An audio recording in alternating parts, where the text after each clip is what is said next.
Good morning, good afternoon, and good evening, wherever you are in the world. Welcome to the Low Emission Zones in the Central Eastern Europe webinar, organized by Polish Alternative Fuels Association, PSPA, with regards to New Mobility Congress and CEE City Center Initiative. Before we start our main topic today, I would like to inform those of you who have not yet heard, and to remind those of you who have already heard, about the New Mobility Congress 2022 taking place in Łódź, Poland. This event being the largest event in the sector of electric mobility in the whole CEE region, organized by PSPA in cooperation with Municipality of Łódź, is occasion to discuss very important topics, gather information, and meet stakeholders from the electromobility field from all over Europe. For more information, please feel invited to visit www.kongresnowejmobilności.pl. The link can be found probably above or under the video, depending on the platform. As you could have heard, I mentioned CEE City Center Initiative. It is actually a new initiative carried out by PSPA in cooperation with the Union of Polish Metropolises as a little sister to the CGTI, and the Central Eastern Europe Green Transport Initiative, which logo you can find in the bottom left corner of the slide. It is a project carried out by PSPA in cooperation with SEVA, which is Slovakian Electric Vehicles Association, and CGTI focuses more on legislative aspects of electric mobility development, and what CEE City Center is aiming for and focusing on, I would like to elaborate on right now. Let's start on why we are talking about CEE cities. During our work, we were facing and researching certain issues. We have understood that the whole region is going through the same problems in pretty much all of the countries. We believe that the wider perspective is the better perspective, and focusing only on the Polish viewpoint might not be enough to solve some of them. This is exactly why we have started the project. In Poland, we are facing problems with charging infrastructure development, problem with grid development, which we all know is a very important one if we aim to develop a stable fast charging infrastructure that would be sufficient for our needs in the future.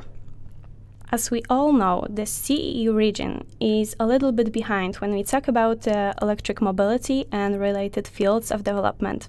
But at the same moment, as we all know, certain cities have implemented some solutions that turned out to work really well. As an example, I would like to mention Sofia, which in cooperation with ICCT has conducted a research on greenhouse gases emissions from transport, which we will be talking about today. With regards to the exact example, we would like to gather cities, their knowledge, and provide a platform for sharing such ideas as well as solutions. Not only to provide data, which is of course very important and will be a great element of the website, but to also share the best practices which were proven to work.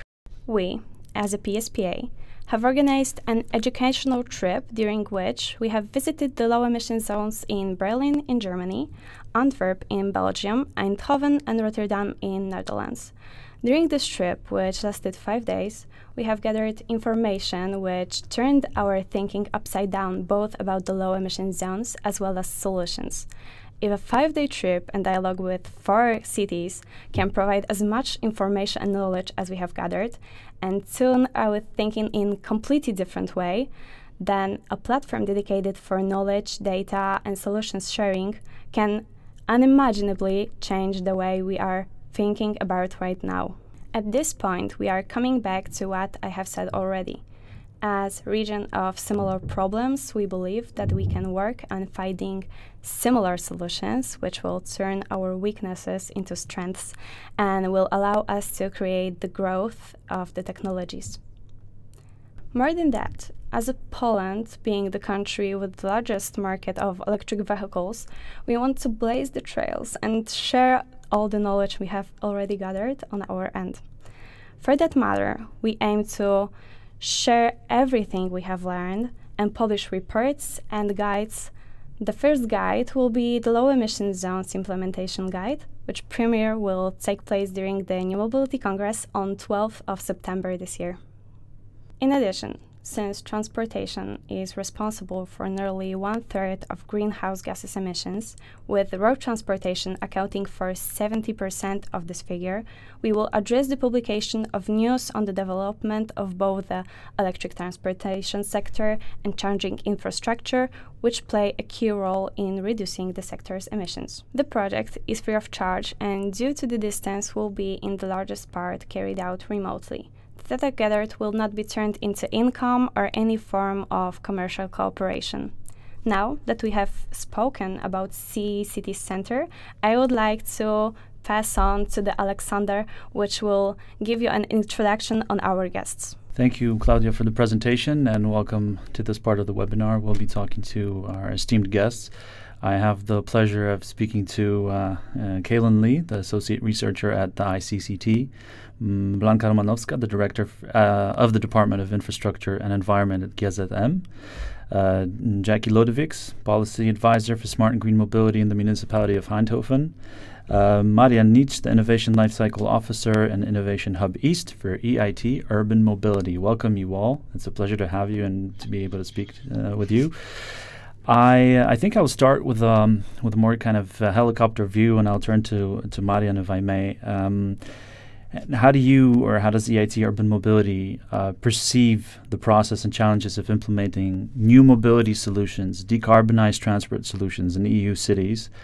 And if you could provide us with a special take on the CE cities, that would be great.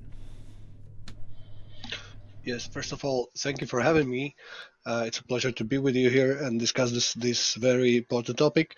So the glance, and as you mentioned, from a helicopter view, EIT provides several programs for the companies, cities, and academic partners.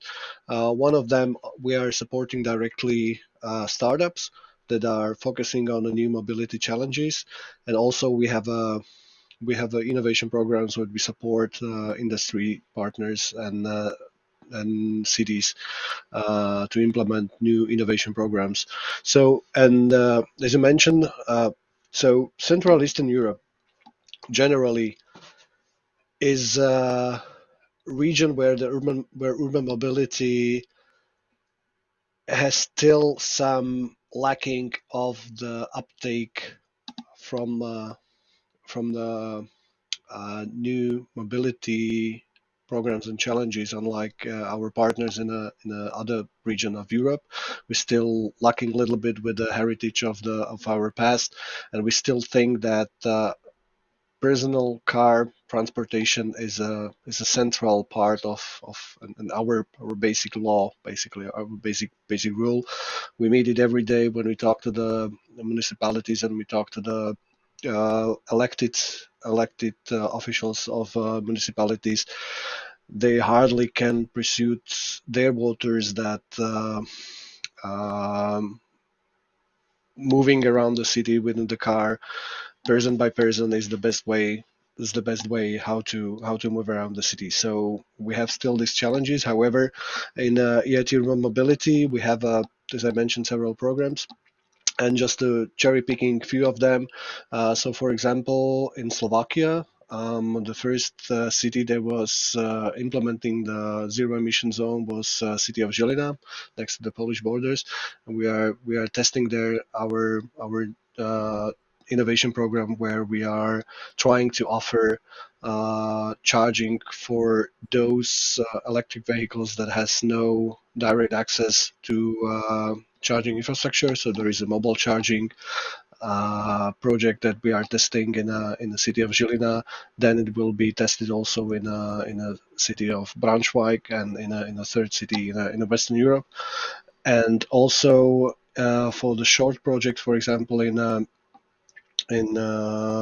various cities, we are testing short programs called Raptor, where the city defined the challenge, and in case of Cluj-Napoca, Riga, or City of Prague, City of Bratislava, they defined this concrete challenge, and we are providing startups with concrete money and concrete speed agile process where they can bring minimal viable product for the concrete solution.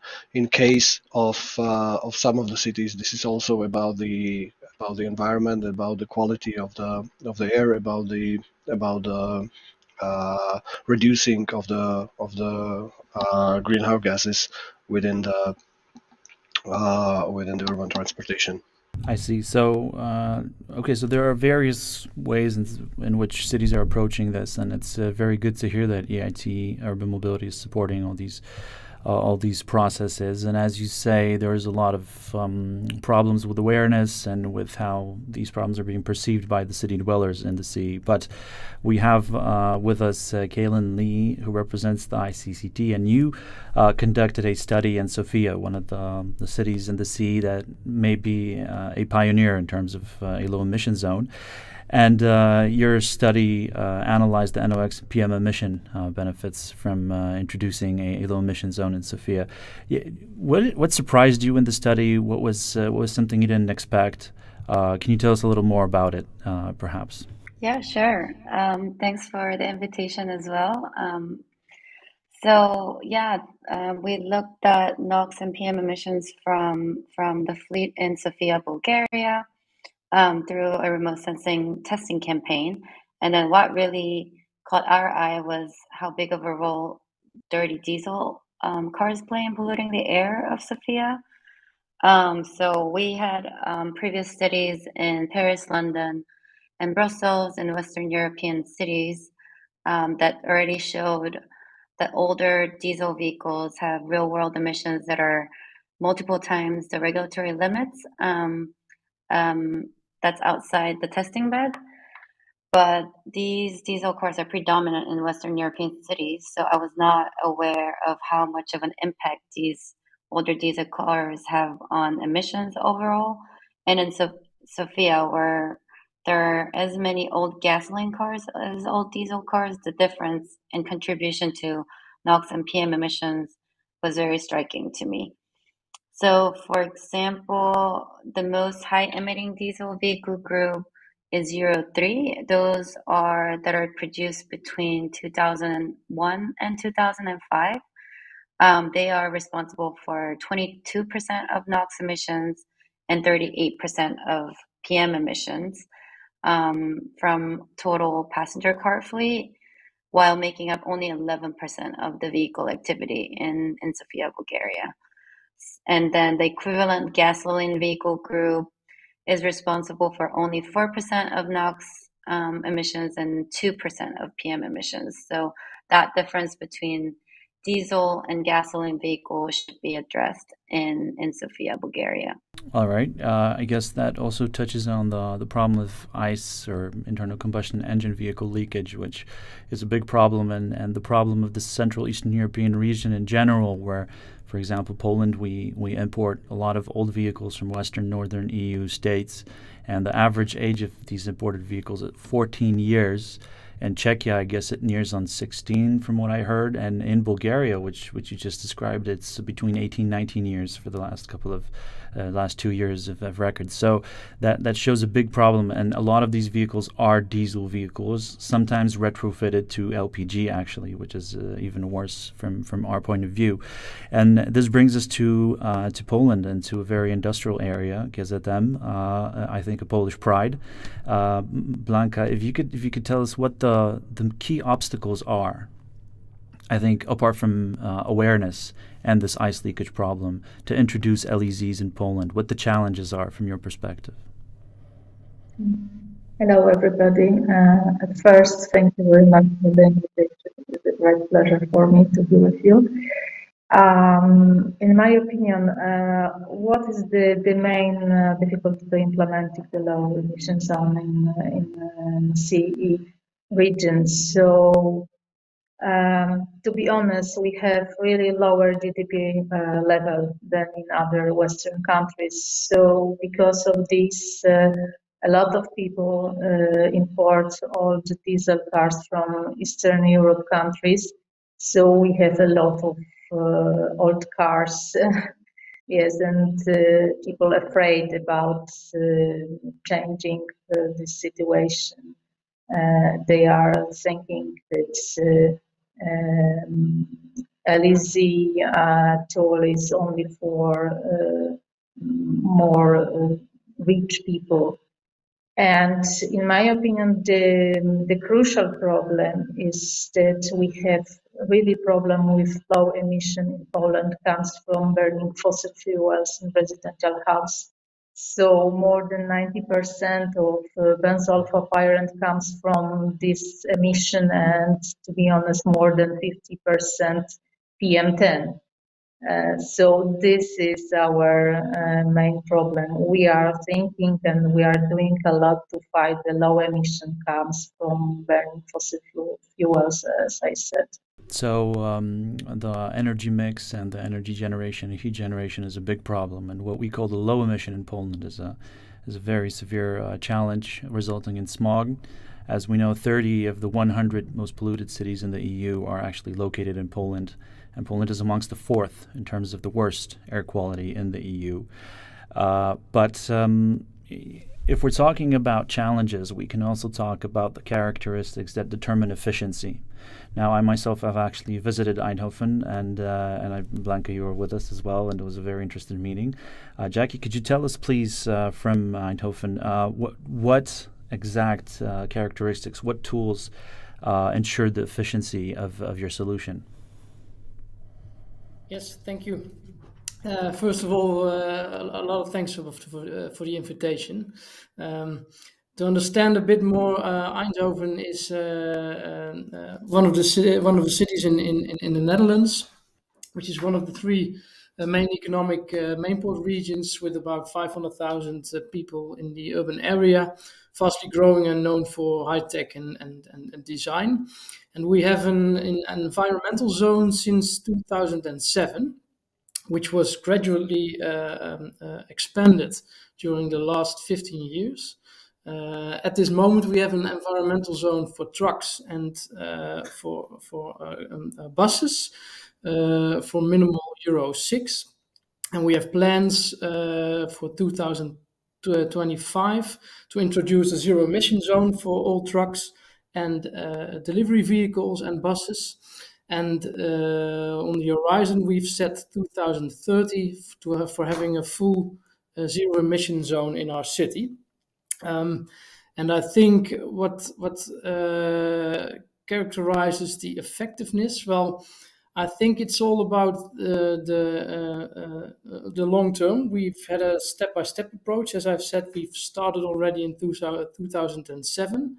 And we focused firstly on most polluting vehicles first. So we first focused on, for example, freight transport. And for example, when you look at the energy demand, we've recently had a study in the Netherlands which showed that when it comes to future electricity use for all mobility, about half of it will be used by logistics, for example, freight trucks, delivery vehicles. So it's really focusing on real rich demand, and I think it also makes it more easy to focus on these specific target groups, because we've had a focus on the logistics. We were able to make agreements with the sector representatives and did it also on the national level, not only in Eindhoven, but together with all the other cities in the Netherlands. And on the national level, we made agreements about the step-by-step approach for introducing these zero emission zones. So I think all these kinds of ingredients are really important for having an effective policy measure like this zero emission zone. Thank you for that, and I think that's a very good indication of where CE cities should go. But I wonder what other best practices could be invoked, Marian. That's something I wanted to ask you about.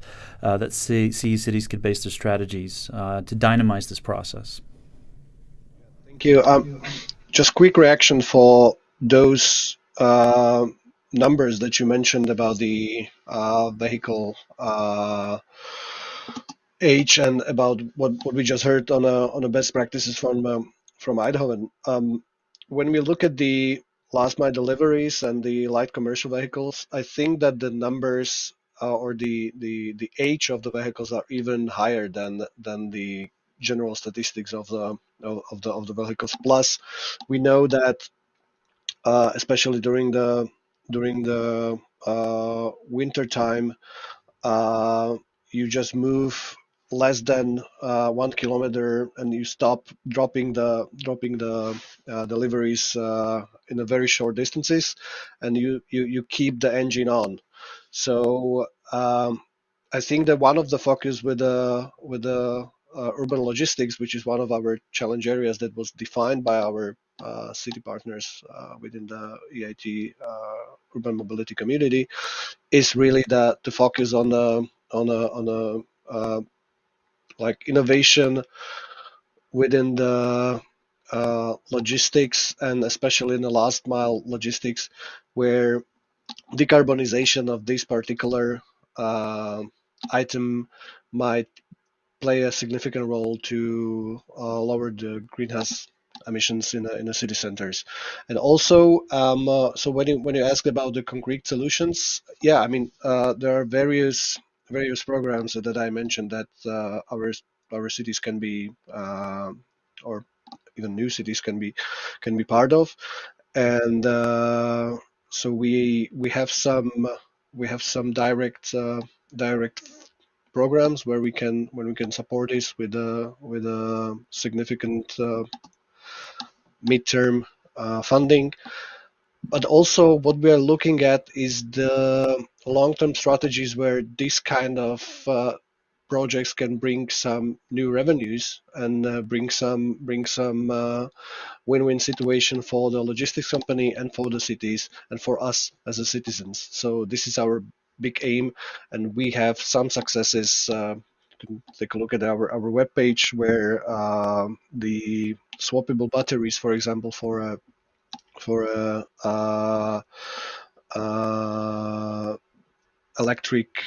electric scooters is one of the solutions that help the whole logistics about the last mile delivery for those companies that are using this, and for e-bikes and so on and so on. So these kind of solutions we're supporting, and we seeing them that they are really have direct impact.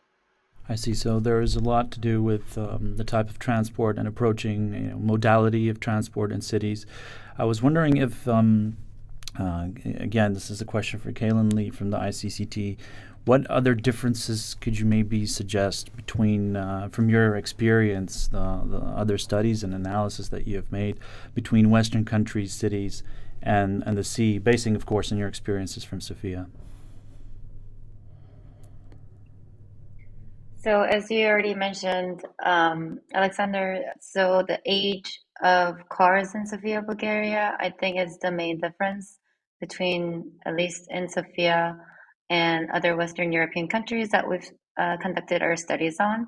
So the average age that's known of passenger cars in Sofia is 18 years old, whereas the average age of passenger cars in the rest of the EU is 11 years old, according to the latest 2021 statistics. And over half of all motor vehicles in Sofia are over 16 years old, which means that they belong to one of the most polluting vehicle groups that we've studied. So another problem of old cars is that they can have some deterioration of emission control systems, which may also result in higher emissions of those harmful air pollutants like NOx and PM that we've studied.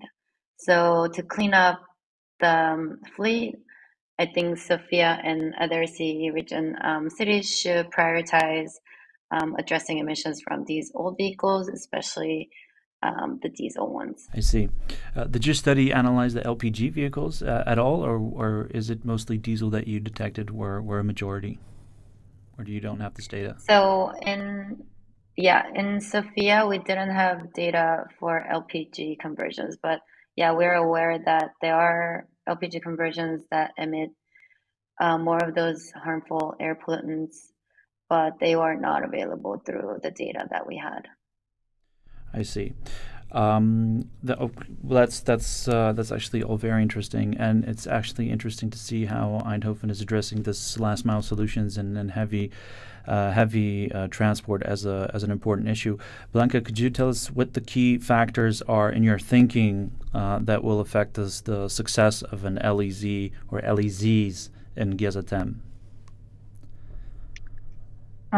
Maybe not only in GZM or in all Poland. So, in my opinion, the crucial thing is society awareness, and as well as the mayor's awareness. So it is a big challenge for us to change this situation.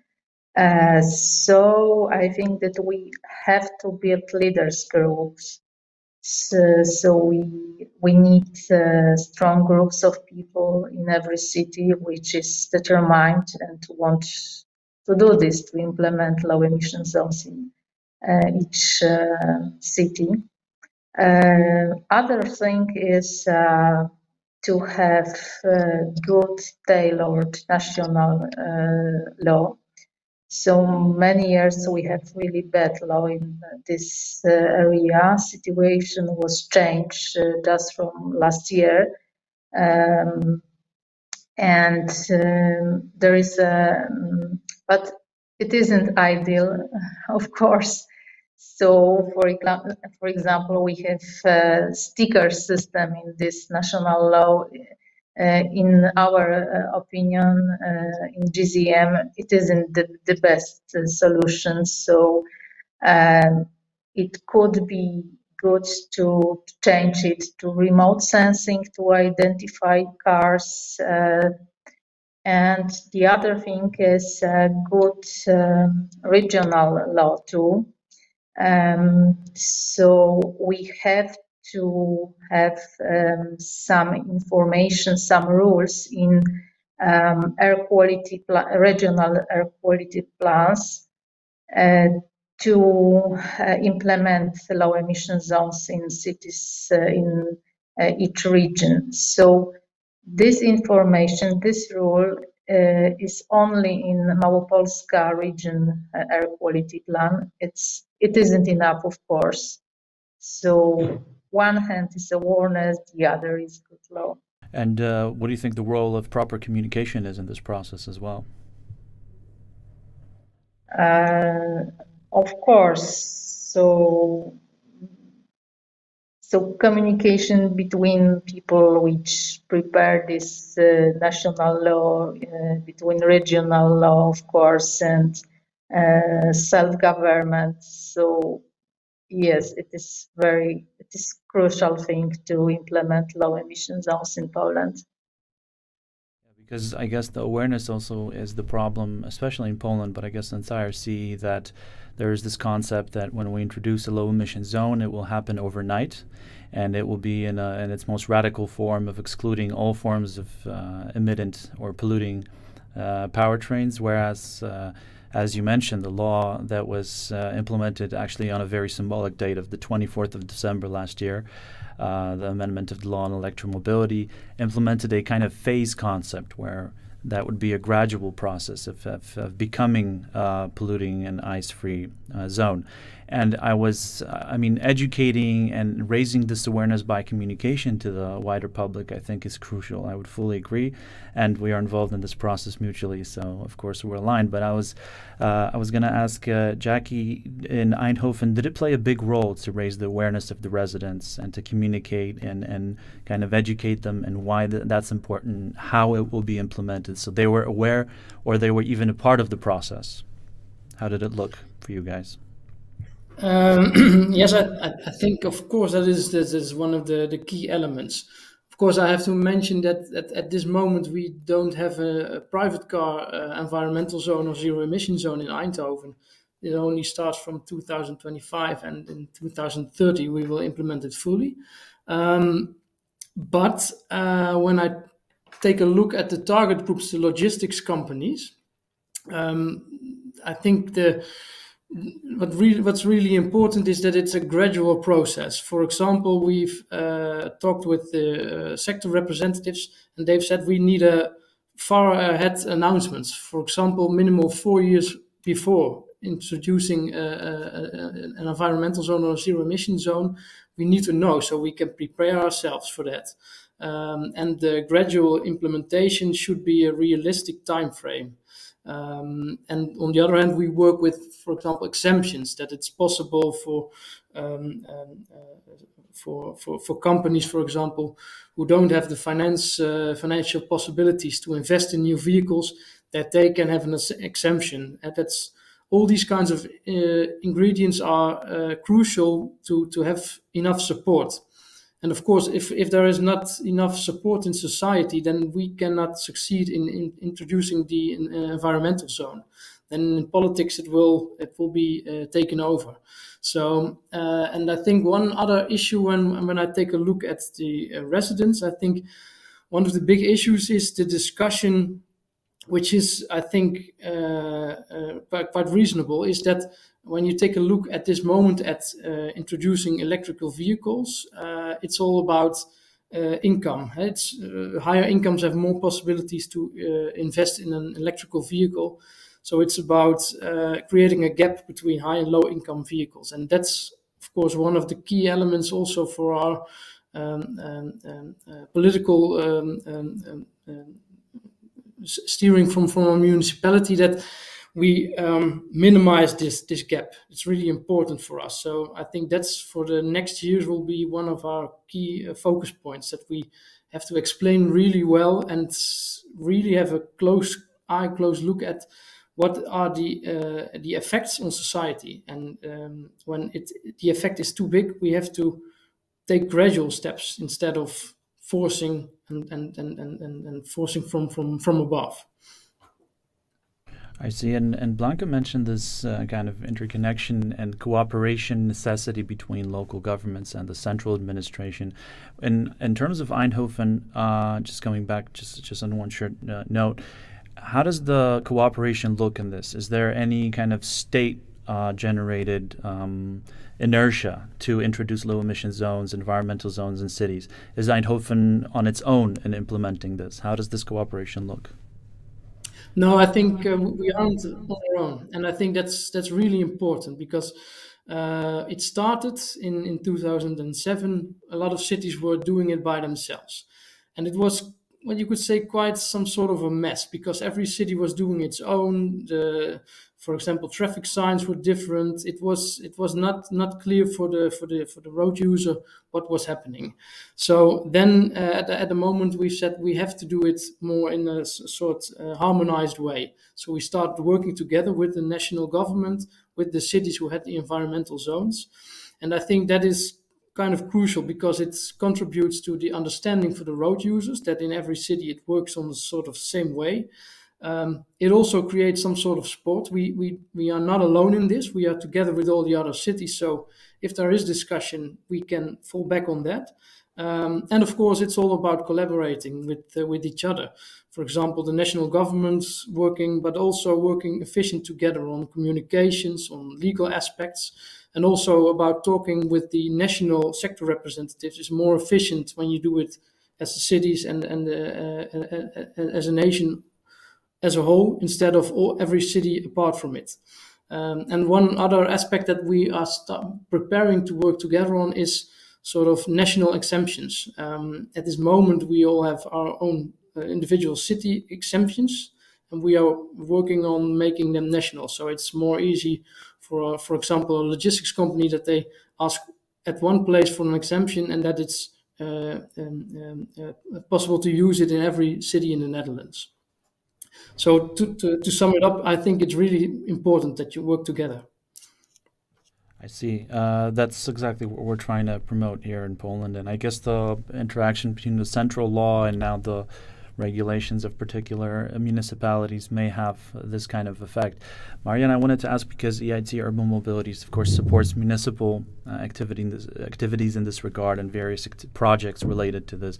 But do you see this kind of phenomenon happening in the CE?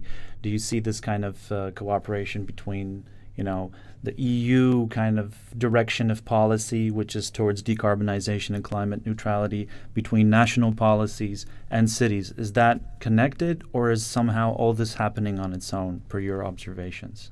I think it's depend from it's various it's vary from country to country.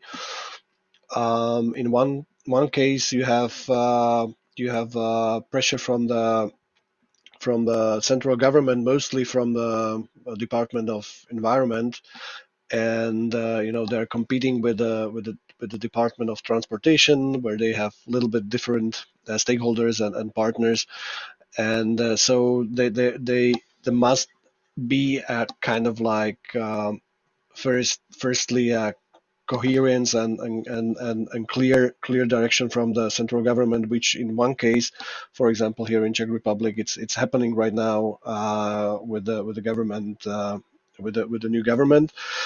In other cases, to be honest, and we expecting local election in a Czech Republic and Slovakia in a upcoming months.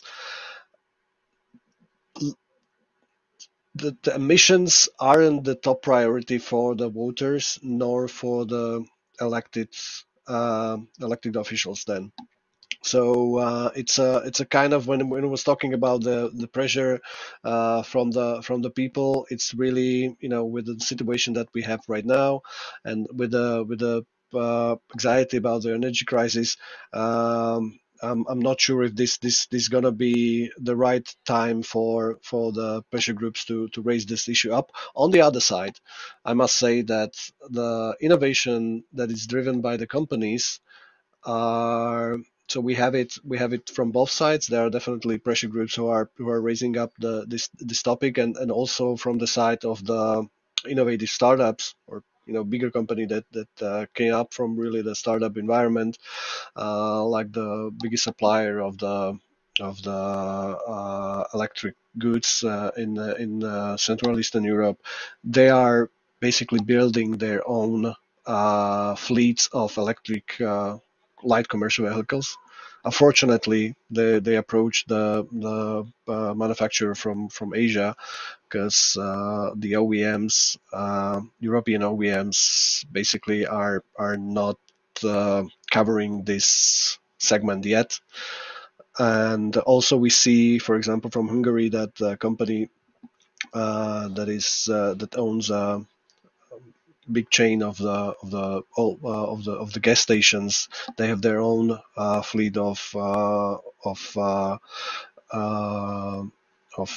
electric vehicles in Budapest, and also they produce they building their own charging infrastructure, and they have their own services within the cities. So we see that it's coming also from the bottom, from the people and from the local governments, and sometimes from the central government as well.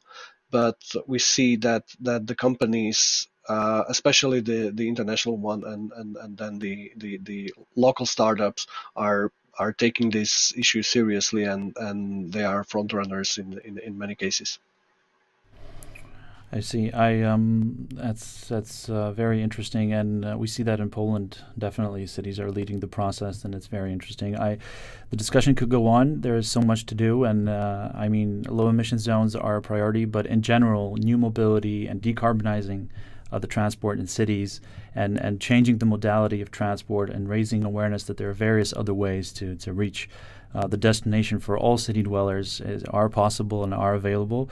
I think it's all a priority for all of us, and I could talk about it more, and I will, and hopefully we will, at the New Mobility Congress in September.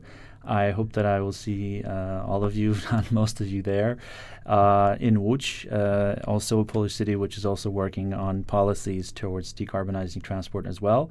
And thank you very much, all of our guests today. Kaylin Lee, the Associate Researcher at the ICCT, Blanka Romanowska, Director of the Department of Infrastructure and Environment at GZM Metropolis, Jackie Lodovics, Policy Advisor for Smart and Green Mobility in the Municipality of Eindhoven, and Marian Nich, Innovation Lifecycle Officer in Innovation Hub East for EIT Urban Mobility. My name is Aleksander Rajch from PSPA. Thank you very much for being with us today, and back to Klaudia. I would like to say big thank you to everyone involved in organization of this webinar. Thank you, Aleksander. Thank you, Kailin, Blanca, Marian, and Jackie. It was a pleasure to actually get to know your opinions, the knowledge you have, information you have provided. It will be really helpful in establishing our website, to which I would like to once more warmly invite you to, which is www.ceecities.com. Thank you so much once again, and hope to see you on the New Mobility Congress 2022.